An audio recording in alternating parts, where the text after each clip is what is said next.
ایک ایسا عالم جس نے لاکھوں لوگوں کی زندگی بدلی، لیکن کیا اسی شخصیت نے بر صغیر کے مسلمانوں کے درمیان وہ تقسیم بھی پیدا کی جس کے اثرات آج تک ختم نہیں ہوئے؟ ایک ایسا انسان جس نے صرف 13 سال کی عمر میں فتویٰ لکھنا شروع کر دیا، جس نے 30 جلدوں پر مشتمل فتاوی رضویہ تحریر کیے، جس کے قرآن مجید کے ترجمے کنز الایمان کو آج بھی دنیا بھر میں لاکھوں مسلمان پڑھتے ہیں، جسے مکہ اور مدینہ کے متعدد علماء نے مجدد 14ویں صدی کا لقب دیا، لیکن اسی شخصیت پر یہ الزام بھی لگتا ہے کہ اس نے بر صغیر کے مسلمانوں میں فرقہ واریت کو مزید گہرا کر دیا، کہ اس نے اپنے مخالف علماء کو گمراہ بلکہ بعض مواقع پر دائرہ اسلام سے خارج قرار دیا، کہ اس کے فتووں کے اثرات آج بھی مسجدوں، مدرسوں اور مذہبی سوچ میں واضح طور پر دیکھے جا سکتے ہیں۔ اور حیران کن بات یہ ہے، اتنا بڑا عالم ہونے کے باوجود انہوں نے ایک ایسا سائنسی موقف بھی اختیار کیا جسے آج جدید سائنس اور مسلم دنیا کے اکثر علماء درست نہیں مانتے۔ تو آخر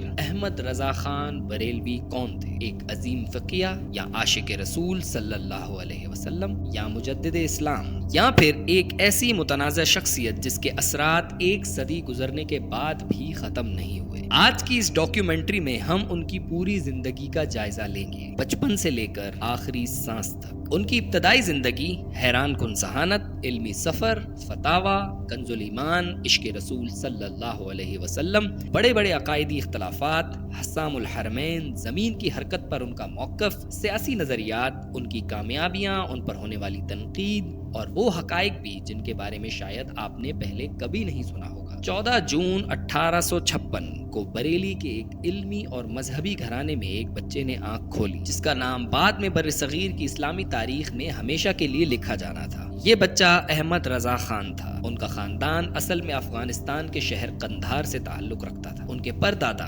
شہزادہ سعید اللہ خان مغل دربار سے وابستہ رہے۔ وقت کے ساتھ یہ خاندان روہیل کھنڈ کے راستے پر بریلی پہنچا اور وہیں آباد ہو گیا۔ ایک وقت تھا جب اس خاندان کی پہچان تلوار تھی، لیکن اب اس کی پہچان علم، قلم اور دین بن چکی تھی۔ احمد رضا خان کے والد مولانا نقی علی خان اپنے دور کے معروف عالم، مفتی اور دینی رہنما تھے۔ گھر کا ماحول مکمل طور پر مذہبی تھا۔ قرآن، حدیث، فقہ اور تصوف کی باتیں روزمرہ زندگی کا حصہ تھیں۔ روایت ہے کہ احمد رضا خان کی پیدائش سے پہلے ان کے والد نے ایک خواب دیکھا جس میں اس بچے کی غیر معمولی مستقبل کی بشارت دی گئی۔ اس وقت شاید کسی کو اندازہ نہیں تھا کہ یہی بچہ ایک دن بر صغیر کے سب سے زیادہ زیر بحث علماء میں شمار ہوگا۔ لیکن یہ سوال ہے کہ آخر ایک عام سے گھر میں پیدا ہونے والا بچہ ایسا کیا کرنے والا تھا کہ ایک صدی گزرنے کے بعد بھی اس پر بحث ختم نہ ہو سکی؟ اس کا جواب ہمیں اس کے بچپن میں ملتا ہے۔ بچپن ہی سے احمد رضا خان کی ذہانت نمایاں ہونے لگی تھی۔ صرف 4 سال کی عمر میں قرآن مجید پڑھنا شروع کر دیا۔ ایک مرتبہ استاد تلاوت کروا رہے تھے کہ ان سے ایک غلطی ہو گئی۔ حیران کن طور پر چھوٹے احمد رضا خان نے فوراً غلطی کی نشاندہی کی اور درست تلاوت سنا دی۔ استاد بھی حیران رہ گئے اور گھر والوں نے بھی محسوس کیا کہ اس بچے میں کچھ خاص بات ضرور ہے۔ 6 سال کی عمر میں میلاد النبی صلی اللہ علیہ وسلم کی ایک محفل میں انہیں تقریر کرنے کا موقع ملا۔ عام طور پر اس عمر کے بچے چند جملے بھی مشکل سے بولتے ہیں، لیکن احمد رضا خان نے ایسی تقریر کی کہ وہاں موجود علماء اور بزرگ حیران رہ گئے۔ ان کے والد نے اسی وقت فیصلہ کر لیا کہ اس بچے کی تعلیم و تربیت پر غیر معمولی توجہ دی جائے۔ چنانچہ عربی، فارسی، فقہ،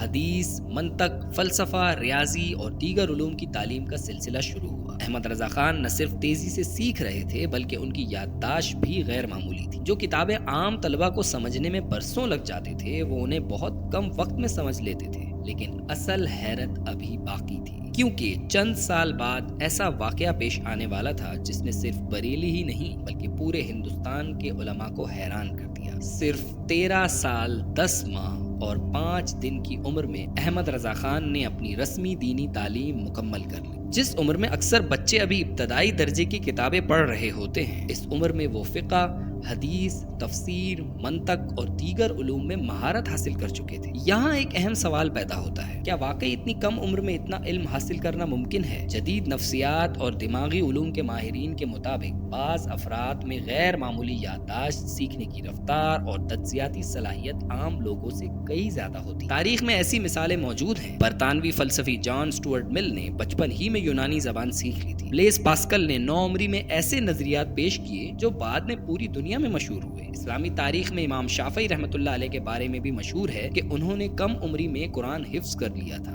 اور نوجوانی میں فتویٰ دینا شروع کر دیا تھا۔ لہٰذا اگرچہ یہ صلاحیت عام انسانوں میں نہیں پائی جاتی، لیکن تاریخ میں بعض ایسے نابغہ روزگار افراد گزرے ہیں جنہوں نے کم عمر میں حیران کن علمی مقام حاصل کیا۔ احمد رضا خان کے حامیوں کا کہنا ہے کہ وہ بھی انہی غیر معمولی شخصیات میں سے ایک تھے۔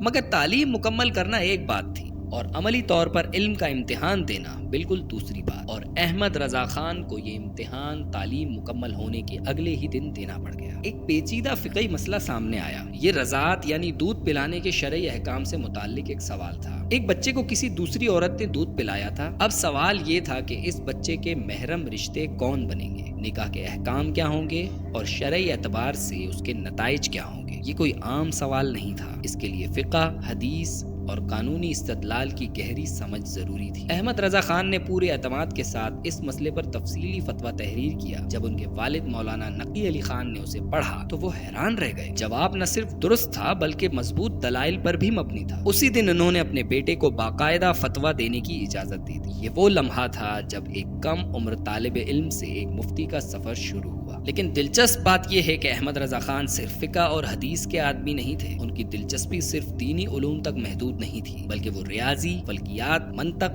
اور سائنسی موضوعات میں بھی گہری دلچسپی رکھتے تھے۔ اپنے دور میں جب اکثر علماء صرف مذہبی علوم تک محدود رہتے تھے، احمد رضا خان مختلف شعبوں میں مطالعہ اور تحقیق کر رہے تھے۔ ان کی ایک مشہور مثال اس وقت سامنے آئی جب علی گڑھ مسلم یونیورسٹی کے معروف ماہر ریاضی ڈاکٹر سر ضیاء الدین احمد ایک پیچیدہ سائنسی مسئلہ لے کر ان کے پاس آئے۔ روایت کے مطابق احمد رضا خان نے ایٹماسفیرک ریفریکشن یعنی فضائی انعطاف نور کے اصول کو استعمال کرتے ہوئے اس مسئلے کا حل پیش کیا۔ بعد میں پاکستان کے ایٹمی سائنسدان ڈاکٹر عبد القدیر خان نے بھی ان کی بعض فلکیاتی حسابات کی تعریف کی۔ اگرچہ آج کے دور میں ان کے بعض سائنسی نظریات پر اختلاف پایا جاتا ہے، لیکن اس بات سے انکار ممکن نہیں کہ وہ اپنے زمانے کے ان چند علماء میں شمار ہوتے تھے جو مذہبی اور عقلی علوم دونوں میں دلچسپی رکھتے۔ یہی علمی وسعت آگے چل کر ان کی سب سے بڑی تصنیف میں نظر آتی ہے۔ فتاوی رضویہ 30 جلدوں پر مشتمل یہ عظیم مجموعہ تقریباً 22,000 صفحات پر مشتمل ہے اور اس میں 6,800 سے زائد سوالات کے جوابات موجود ہیں۔ ان سوالات میں صرف فقہی مسائل شامل نہیں بلکہ منطق، فلکیات، ریاضی، سماجی معاملات اور روزمرہ زندگی کے مختلف پہلو بھی زیر بحث آتے ہیں۔ آج بھی بر صغیر کے بہت سے علماء اسے حنفی فقہ کے اہم ترین مراجع میں شمار کرتے ہیں، مگر احمد رضا خان کا ایک ایسا کارنامہ بھی تھا جس نے انہیں مدارس اور علمی حلقوں سے نکال کر عام مسلمانوں کے گھروں تک پہنچا دیا، اور یہی وہ کام تھا جس نے ان کے چاہنے والوں اور ناقدین کے درمیان ایک نئی بحث کو جنم دیا۔ 20ویں صدی کے آغاز میں احمد رضا خان نے قرآن مجید کا اردو ترجمہ پیش کیا جس کا نام انہوں نے کنز الایمان رکھا۔ یہ ترجمہ جلد ہی بر صغیر کے مسلمانوں میں مقبول ہو گیا، لیکن اس کی مقبولیت کے ساتھ ساتھ اس پر اختلاف بھی شروع ہو گیا۔ احمد رضا خان کا خیال تھا کہ قرآن کا ترجمہ کرتے وقت نبی کریم صلی اللہ علیہ وسلم کی شان اور ادب کو ہر لحاظ میں ملحوظ رکھنا ضروری ہے۔ اسی لیے انہوں نے بعض آیات کے ترجمے میں ایسے الفاظ استعمال کیے جو ان کے نزدیک رسول اللہ صلی اللہ علیہ وسلم کے مقام و مرتبے کے زیادہ مطابق تھے۔ مثال کے طور پر سورۃ ضحیٰ کی ایک آیت کے ترجمے میں بعض مترجمین نے لفظی معنی اختیار کیے، جبکہ احمد رضا خان نے اسے ایسے انداز میں بیان کیا جس میں نبی کریم صلی اللہ علیہ وآلہ وسلم کی شان اور مقام نمایاں رہے۔ ان کے نزدیک قرآن کا ترجمہ صرف الفاظ منتقل کرنا نہیں بلکہ مفہوم، ادب اور عقیدت کو بھی ساتھ لے کر چلنا تھا۔ ان کے حامی کہتے ہیں کہ یہی کنز الایمان کی سب سے بڑی خوبی ہے۔ ان کے مطابق اس ترجمے میں صرف معنی نہیں بلکہ محبت، ادب اور عشق رسول صلی اللہ علیہ وآلہ وسلم بھی شامل ہے۔ دوسری طرف ناقدین کا موقف یہ ہے کہ بعض مقامات پر یہ لفظی ترجمے کے بجائے تفسیری انداز اختیار کر لیتا ہے، اسی لیے وہ دوسرے تراجم کو ترجیح دیتے ہیں۔ لیکن ایک حقیقت سے انکار ممکن نہیں، ایک صدی گزرنے کے بعد بھی کنز الایمان بر صغیر کی سب سے زیادہ پڑھی جانے والی اردو تراجم میں شامل ہے۔ پاکستان، بھارت، بنگلہ دیش، جنوبی افریقہ، برطانیہ اور دنیا کے کئی دوسرے ممالک میں لاکھوں مسلمان آج بھی اسے پڑھتے ہیں۔ یہاں تک احمد رضا خان ایک نابغہ روزگار طالب علم، مفتی، محقق، مترجم اور علمی شخصیت کے طور پر سامنے آتے ہیں، لیکن ان کی زندگی کا سب سے اہم اور سب سے زیادہ متنازع مرحلہ ابھی شروع ہونے والا تھا۔ ایک ایسا مرحلہ جو انہیں صرف بر صغیر ہی نہیں بلکہ مکہ اور مدینہ کے علمی حلقوں میں بھی مشہور کر دے گا، اور ساتھ ہی ایک ایسی بحث کو جنم دے گا جو آج ایک صدی بعد بھی ختم نہیں ہو سکی۔ 1905 کا سال تھا احمد رضا خان کی عمر تقریباً 50 سال ہو چکی تھی۔ بر صغیر میں ان کا نام ایک بڑے مفتی، مصنف اور عالم کے طور پر جانا جاتا تھا۔ ہزاروں فتوے لکھے جا چکے تھے، شاگردوں کا ایک بڑا حلقہ بن چکا تھا۔ ان کی علمی شہرت ہندوستان کے مختلف علاقوں تک پھیل چکی تھی، لیکن ابھی ان کی زندگی کا سب سے بڑا موڑ آنا باقی تھا۔ ایک ایسا واقعہ جو انہیں صرف بر صغیر ہی نہیں بلکہ مکہ اور مدینہ کے علمی حلقوں میں بھی مشہور کر دے گا۔ 1905 میں وہ حج کے لیے مکہ مکرمہ روانہ ہوئے۔ یہ ان کا دوسرا حج تھا، لیکن اس مرتبہ حالات مختلف تھے۔ مکہ اور مدینہ اس وقت پوری اسلامی دنیا کے علمی مراکز سمجھے جاتے تھے۔ مختلف ممالک کے علماء وہاں جمع ہوتے، علمی مسائل پر بحث کرتے اور ایک دوسرے کے نظریات کا جائزہ لیتے تھے۔ احمد رضا خان بھی انہی علمی مجلس کا حصہ بنے، اور پھر ایک ایسا سوال سامنے آیا جس نے آنے والے 100 سال کی مذہبی بحثوں کی بنیاد رکھی۔ یہ سوال نبی کریم صلی اللہ علیہ وآلہ وسلم کی علم غیب کے بارے میں تھا۔ سوال یہ تھا کہ اللہ تعالیٰ نے اپنے نبی صلی اللہ علیہ وآلہ وسلم کو کتنا علم عطا فرمایا، اس علم کی حدود کیا ہیں، اور قرآن و حدیث کی روشنی میں اس مسئلے کو کس طرح سمجھا جانا چاہیے۔ آج شاید یہ ایک عام مذہبی اختلاف محسوس ہو، لیکن اس زمانے میں یہ بر صغیر کے سب سے حساس عقائدی موضوعات میں شمار ہوتا تھا، اور اب احمد رضا خان اس بحث کے مرکز میں آنے والے تھے۔ روایات کے مطابق اس وقت ان کی طبیعت بھی ناساز تھی۔ ان کے پاس کوئی بڑی لائبریری بھی موجود نہیں تھی اور نہ ہی سینکڑوں کتابیں سامنے کھلی ہوئی تھی، لیکن انہوں نے قلم اٹھایا اور چند گھنٹوں کے اندر ایک کتابچہ تحریر کر دیا، جسے بعد میں الدولۃ المکیہ بالمادۃ الغیبیہ کے نام سے جانا گیا۔ ان کے حامیوں کے مطابق اس کتاب میں قرآن و حدیث اور عقلی دلائل کی روشنی میں یہ موقف پیش کیا گیا کہ نبی کریم صلی اللہ علیہ وآلہ وسلم کو اللہ تعالیٰ کی طرف سے غیر معمولی علم عطا کیا گیا تھا۔ ان کا کہنا تھا کہ یہ علم ذاتی نہیں بلکہ عطائی تھا، یعنی اللہ تعالیٰ نے اپنے مشیت سے عطا فرمایا تھا۔ حامیوں کے مطابق مکہ اور مدینہ کے کئی علماء نے اس علمی کام کی تعریف کی۔ یہی وہ دور تھا جب احمد رضا خان کو مجدد 14ویں صدی کے لقب سے بھی یاد کیا جانے لگا، لیکن ہر بڑی شہرت کے ساتھ بڑی مخالفت بھی جنم لیتی ہے، اور احمد رضا خان کے ساتھ بھی یہی ہونے والا تھا۔ دوسری طرف دیوبندی اور دیگر اصلاحی مکاتب فکر کے علماء نے اس موقف پر اعتراض کیا۔ ان کا کہنا تھا کہ نبی کریم صلی اللہ علیہ وآلہ وسلم کا مقام یقیناً تمام مخلوق سے بلند ہے، لیکن علم غیب کی اصل اور کامل صفت صرف اللہ تعالیٰ کے لیے خاص ہے۔ ان کے نزدیک اس مسئلے میں حد سے بڑھ جانا عقیدے میں غلو پیدا کر سکتا تھا۔ یوں ایک علمی اختلاف آہستہ آہستہ ایک بڑے مذہبی تنازع میں تبدیل ہونے لگا، لیکن حقیقت یہ ہے کہ علم غیب کی بحث صرف ایک آغاز تھی، اصل طوفان ابھی آنا باقی تھا۔ 1906 میں احمد رضا خان نے ایک ایسی کتاب لکھی جس نے بر صغیر کی مذہبی تاریخ کو ہمیشہ کے لیے بدل دیا۔ اس کتاب کا نام تھا حسام الحرمین۔ اس وقت بر صغیر میں مختلف مذہبی تحریکیں ابھر رہی تھیں، دیوبندی مدارس تیزی سے پھیل رہے تھے، اہل حدیث علماء اپنے نظریات پیش کر رہے تھے، اور مختلف مکاتب فکر کے درمیان علمی مناظرے جاری تھے۔ احمد رضا خان ان تمام تبدیلیوں کو بہت غور سے دیکھ رہے۔ ان کا خیال تھا کہ بعض علماء کی تحریروں میں ایسے جملے موجود ہیں جو نبی کریم صلی اللہ علیہ وآلہ وسلم کی شان اور مقام کے خلاف ہے۔ چنانچہ انہوں نے دیوبندی مکتب فکر کے چند بڑے علماء کی بعض عبارتوں پر سخت تنقید کی اور انہیں اپنی کتاب حسام الحرمین میں جمع کیا۔ یہ محض ایک علمی رد نہیں تھا، بلکہ معاملہ تکفیر تک پہنچ گیا۔ احمد رضا خان نے یہ موقف اختیار کیا کہ بعض عبارات اسلام کے بنیادی عقائد سے متصادم ہیں، اس لیے ان کے لکھنے والوں کے بارے میں سخت شرعی حکم لاگو ہوتا ہے۔ ان کے نزدیک نبی کریم صلی اللہ علیہ وآلہ وسلم کی تعظیم اور ادب ایمان کی بنیاد تھی، اور اس معاملے میں کسی قسم کی نرمی قبول نہیں کی جا سکتی۔ ان کے حامی کہتے ہیں کہ انہوں نے اپنی پوری زندگی عشق رسول صلی اللہ علیہ وآلہ وسلم کے دفاع میں گزاری، اور حسام الحرمین اسی جدوجہد کا حصہ تھی، لیکن ناقدین اس معاملے کو مختلف انداز سے دیکھتے ہیں۔ ان کا کہنا ہے کہ یہی وہ لمحہ تھا جس نے بر صغیر کے مسلمانوں کے درمیان ایک ایسی خلیج پیدا کر دی جو آج ایک صدی بعد بھی مکمل طور پر ختم نہیں ہو سکی۔ دوسری طرف دیوبندی علماء نے ان تمام الزامات کو مسترد کر دیا۔ ان کا موقف تھا کہ ان عبارتوں کو اصل سیاق و سباق سے الگ کر کے پیش کیا گیا ہے۔ ان کے مطابق اگر پوری عبارت پڑھی جائے تو مفہوم وہ نہیں بنتا جو احمد رضا خان نے بیان کیا۔ اس کے جواب میں متعدد کتابیں لکھی گئیں، عقائد کی وضاحتیں پیش کی گئیں اور مکہ و مدینہ کے علماء سے تائیدی بیانات بھی حاصل کیے گئے۔ یوں دونوں فریق اپنے آپ کو حق پر سمجھتے رہے اور یہ اختلاف آنے والی نسلوں تک منتقل ہو گیا۔ آج بر صغیر میں بریلوی اور دیوبندی مسلمانوں کے درمیان جو فکری اور مذہبی تقسیم نظر آتی ہے اس کی جڑیں بڑی حد تک اسی دور سے ملتی ہیں۔ ایک طرف لوگ احمد رضا خان کو نبی کریم صلی اللہ علیہ وآلہ وسلم کی شان کے سب سے بڑے محافظ کے طور پر دیکھتے ہیں اور دوسری طرف کچھ لوگ انہیں اس تقسیم کی بنیاد رکھنے والا شخص قرار دیتے ہیں۔ دلچسپ بات یہ ہے کہ دونوں طرف اپنے اپنے دلائل موجود ہیں اور شاید یہی وجہ ہے کہ بحث آج بھی زندہ ہے، لیکن ابھی احمد رضا خان کی زندگی کے تنازعات ختم نہیں ہوئے، کیونکہ اب ان کا سامنا صرف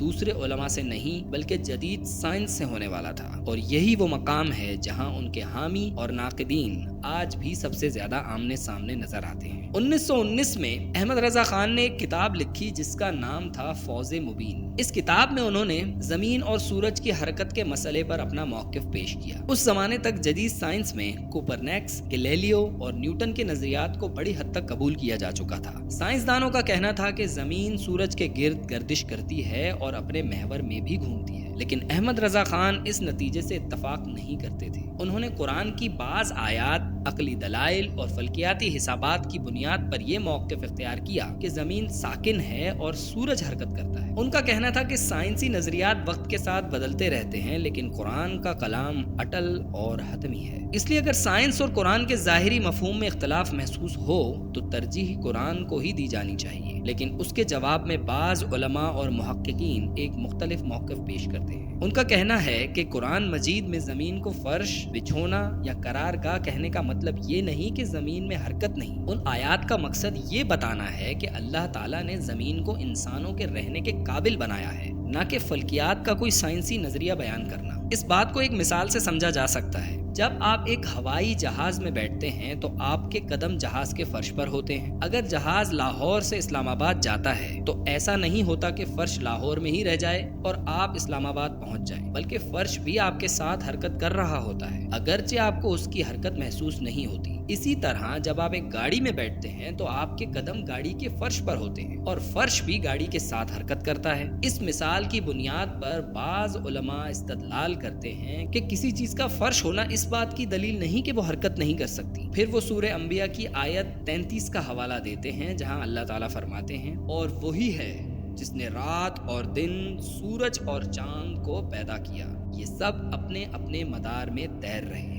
ان علماء کے نزدیک یہ آیت کائنات میں حرکت اور گردش کے نظام کی طرف اشارہ کرتی ہے۔ اگرچہ قرآن کا اصل مقصد فلکیات پڑھانا نہیں بلکہ اللہ کی قدرت کی نشانیوں کی طرف توجہ دلانا ہے، اسی وجہ سے آج مسلم دنیا کے اکثر علماء اور ماہرین فلکیات زمین کی گردش کو ایک ثابت شدہ سائنسی حقیقت بتاتے ہیں۔ ان کے نزدیک احمد رضا خان نے اپنے دور کے علم اور اپنے فہم کی بنیاد پر ایک رائے قائم کی تھی، لیکن بعد میں آنے والی سائنسی تحقیقات نے ایک مختلف تصور پیش کیا۔ یہاں ایک اہم بات بھی سامنے آتی ہے۔ اسلامی عقیدے کے مطابق انبیاء علیہ السلام کے علاوہ کوئی بھی انسان غلطی سے مکمل طور پر محفوظ نہیں۔ بہت سے علماء کہتے ہیں کہ کسی بڑے عالم کی عظیم خدمات کا اعتراف کرنا اور کسی مخصوص مسئلے میں اس کی غلطی کو تسلیم کرنا، دونوں باتیں ایک ساتھ ممکن ہیں۔ البتہ ناقدین کا کہنا ہے کہ احمد رضا خان کے بعض پیروکار آج بھی اس مسئلے میں ان کی غلطی تسلیم کرنے پر آمادہ نہیں ہوتے، جبکہ ان کے حامی جواب دیتے ہیں کہ اگر اس مسئلے میں ان کی رائے درست نہ بھی ہو تو اس سے ان کی فقہی، علمی اور دینی خدمات ختم نہیں ہو جاتی۔ یہ وہ مقام تھا جہاں احمد رضا خان کی شخصیت صرف ایک عالم کی نہیں رہی تھی، اب وہ ایک تحریک، ایک مکتب فکر اور ایک مستقل فکری شناخت میں تبدیل ہو چکے تھے۔ لیکن ان کی زندگی کا اگلا باب صرف علم اور عقیدے کا نہیں تھا، اب بات سیاست، خلافت تحریک، ہندو مسلم تعلقات اور بر صغیر کے مستقبل تک پہنچنے والی تھی، اور یہی وہ باب ہے جس پر آج بھی مورخین مکمل اتفاق نہیں کر سکے۔ لیکن ان تمام اختلافات اور تنازعات کے پیچھے ایک ایسا پہلو بھی تھا جس کا ذکر ان کے چاہنے والے آج بھی بڑے فخر سے کرتے ہیں، ان کی ذاتی زندگی۔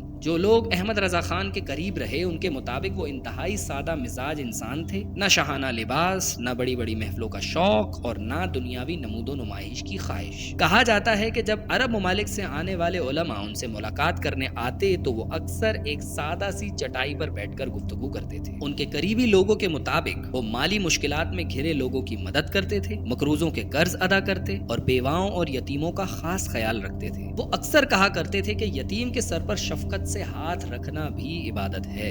ان کے چاہنے والوں کا کہنا یہ ہے کہ ان کی شخصیت میں سخت علمی مزاج اور نرم انسانی رویہ دونوں ایک ساتھ موجود تھے، لیکن ناقدین اس تصویر کو مکمل نہیں سمجھتے۔ ان کے مطابق احمد رضا خان اپنی ذاتی زندگی میں ضرور سادہ مزاج اور عبادت گزار انسان تھے، لیکن عقائدی اختلافات کے معاملے میں ان کا رویہ انتہائی سخت تھا۔ ناقدین کا کہنا ہے کہ انہوں نے اپنے دور کے بہت سے علماء اور مذہبی گروہوں کو گمراہ، بدعقیدہ، بلکہ بعض مواقع پر دائرہ اسلام سے ہی خارج کر دیا۔ ان کے نزدیک حق اور باطل کے درمیان کوئی درمیانی راستہ موجود نہیں تھا۔ جو ان کے بیان کردہ عقائد کو درست مانتا تھا وہ اہل سنت تھا، اور جو ان سے اختلاف کرتا تھا اس کے بارے میں سخت ترین زبان استعمال کی جاتی تھی۔ بعض ناقدین بھی یہی کہتے ہیں کہ ان کے فتاوی کے اثرات صرف کتابوں تک محدود نہیں رہے بلکہ عام مسلمانوں کے رویوں پر بھی اثر انداز ہوئے۔ کئی علاقوں میں دیوبندی علماء کی امامت، اذان اور مذہبی حیثیت کے بارے میں سخت موقف اختیار کیا گیا۔ ناقدین کے مطابق اس طرز فکر نے علمی اختلاف کو برداشت کرنے کی بجائے فاصلوں کو مزید بڑھایا، جبکہ ان کے حامی جواب دیتے ہیں کہ انہوں نے یہ سب کچھ صرف نبی کریم صلی اللہ علیہ وآلہ وسلم کی شان کے دفاع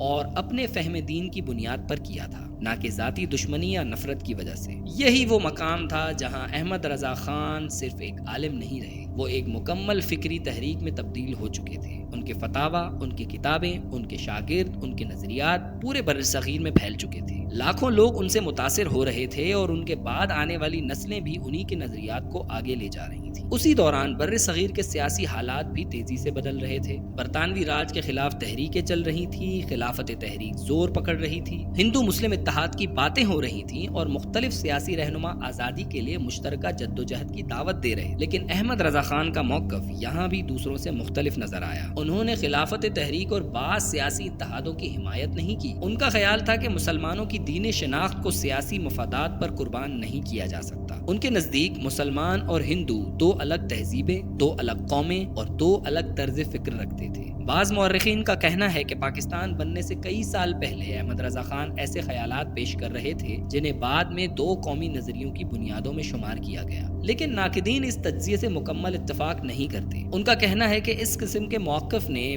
بر صغیر کے مسلمانوں کو ایک متحد سیاسی قوت بننے سے روکا۔ بعض مخالفین نے یہاں تک الزام لگایا کہ ان کا یہ رویہ بالواسطہ طور پر برطانوی حکومت کے لیے فائدہ مند ثابت ہوا۔ دوسری طرف ان کے حامی اس الزام کو سختی سے مسترد کرتے ہیں۔ ان کا کہنا ہے کہ احمد رضا خان کسی سیاسی طاقت کے نہیں بلکہ صرف اپنی دینی نظریات کے وفادار تھے۔ ان کے نزدیک اصل مقصد مسلمانوں کی مذہبی شناخت اور عقائد کے تحفظ کا تھا۔ حقیقت کیا تھی؟ یہ سوال آج بھی مورخین کے درمیان زیر بحث ہے، لیکن ایک بات واضح تھی، احمد رضا خان اب صرف ایک فرد نہیں رہے تھے بلکہ ایک ایسا فکری مکتب بن چکے تھے جس کے اثرات ان کی زندگی سے آگے نکل چکے تھے۔ 1920 میں انہوں نے جماعت رضائے مصطفیٰ کے نام سے ایک تنظیم قائم کی۔ اس تنظیم کا مقصد دینی تعلیم، تبلیغ اور ان نظریات کو منظم انداز میں آگے بڑھانا تھا جنہیں وہ پوری زندگی بیان کرتے رہے تھے۔ بعد میں یہی تنظیم اور ان کے شاگرد بریلوی مکتب فکر کے فروغ میں اہم کردار ادا کرتے رہے، لیکن وقت تیزی سے گزر رہا تھا، عمر بڑھ رہی تھی،